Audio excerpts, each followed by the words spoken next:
Hey Bales, my name is Simon. Welcome to another GameMaker tutorial. I have booted up for an altered version of my advanced platform engine.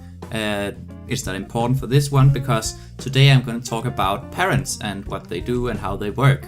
So you can see here we have two objects, play objects, and they have their own way of controlling, but they are moved the same way.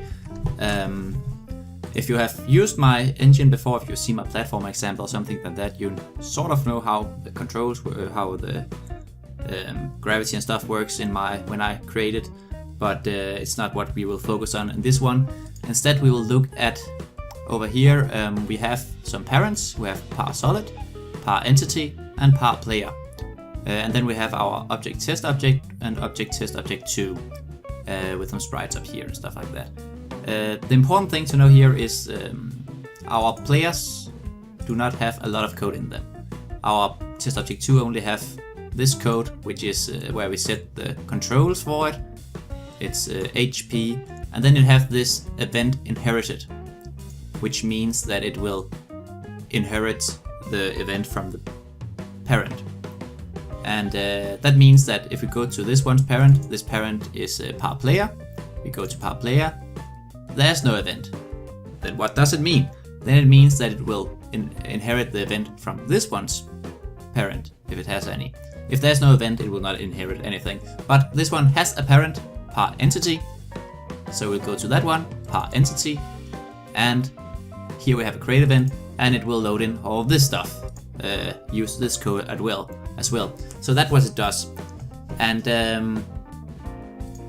that's cool, and that's fine. And so our bottom layer in this chain of parents and children, the parent is the upper layer, and then we build, or it's the bottom layer, and then we build upon up with children's. So we have bottom layer, the parent, the grandparent, we could say, par entity, then we have par player, and then we have our two player objects. And what we can do with this is that we can make the player objects work the same, but with small, slight differences. So we have the par entity, and this will do that. It will apply all the gravity stuff and these things to it, which we need in more stuff than the player. So we don't want our player code to be in this one. But then we have the par player, and here we have some code to move our player around. We have the event inherited, and we can move that after we have moved actually. But here we have how we control, and this will work the same for both our players because we use this code in this parent, where we set the move speed and we move depending on the keys, and K right, K left, and K jump will be different in the two players because they have different create events.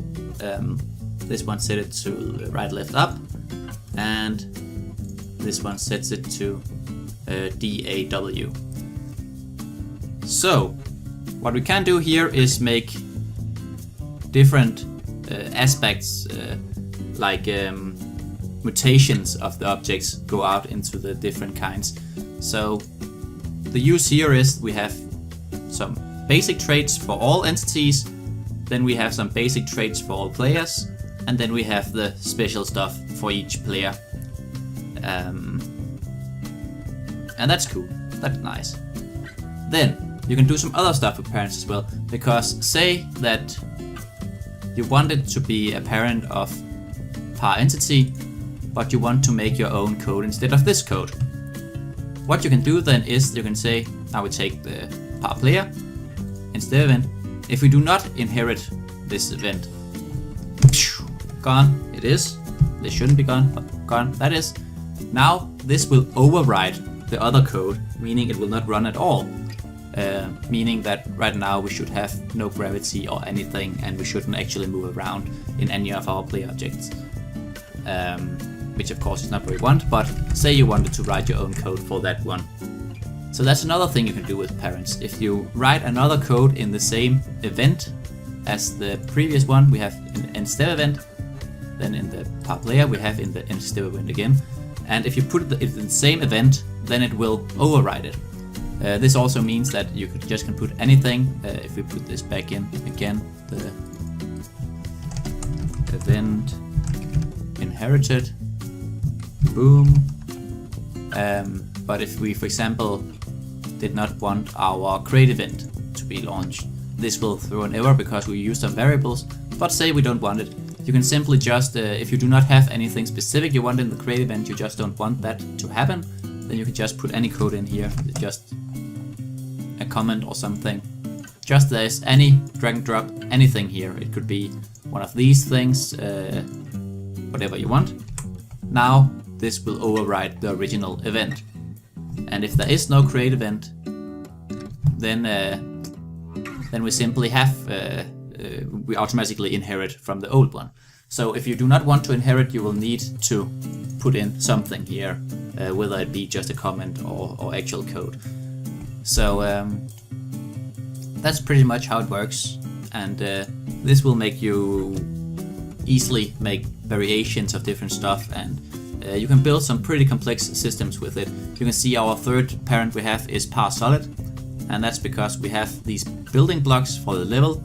If I wanted to make a round building block, then instead of altering all my collision code to also check for that object, then I can simply say, hey, this is a parent of parsolid, so if I refer to parsolid, then I refer to all the children as well. That is the last thing it can do. So there is no actual code in parsolid, but I can create any custom shape. We'll just say 64 times 64, and then we will say, no, a square is not what we want right now. We want like this. Boom, boom, that's our new solid object. We want precise collision checking because it's a little not square or anything. Abstract shape, and then we can simply create a new object, say we just call it object 5, give it the sprite and give it the parent. Whoops, sorry, the parent is of course parsolid. And now if we place it in the room, our players will make contact to it as it was a standard solid object. Now it just thinks that it is parsolid, so we cannot move further than that. If we jump up here, we can land on it and we can walk down on it, and if we change gravity, which you can in my platform engine, you can see that they work exactly the same here. You can still walk down them, and yeah, no biggies. So that was just what I wanted to show you with parents in this round. So that will be all for now. Feel free to like, dislike, or leave a comment. Any form of feedback is always very much appreciated. Also, do consider subscribing to Blazer Gaming to be the first to watch new videos. Until next... no, wait. I want to say sorry. I haven't put out a lot of GameMaker stuff lately, and that's because some stuff happened in my life. Not anything big, but busy, and things happened, and then I didn't really have time to do a lot. But I should be somewhat back now, and should put up some more stuff not too far into the future. Also, I'm writing comments to my platformer engine, not platformer engine, my platformer tutorial series I'm doing. I've taken the whole project and I try to write comments for everything, and it's, to say, be honest, very boring, and it's hard to do, to take your time to do, because it's not really something you want to do, but it will help you a lot. So I try to pull myself together and do it. But now that will be all for now. Until next time. Whoa, you seem to be at the end of the video. If you liked this video, or even if you didn't, it would make me incredibly happy if you would just rate it. Either way, I hope you enjoyed this video. Thanks for watching. Bye.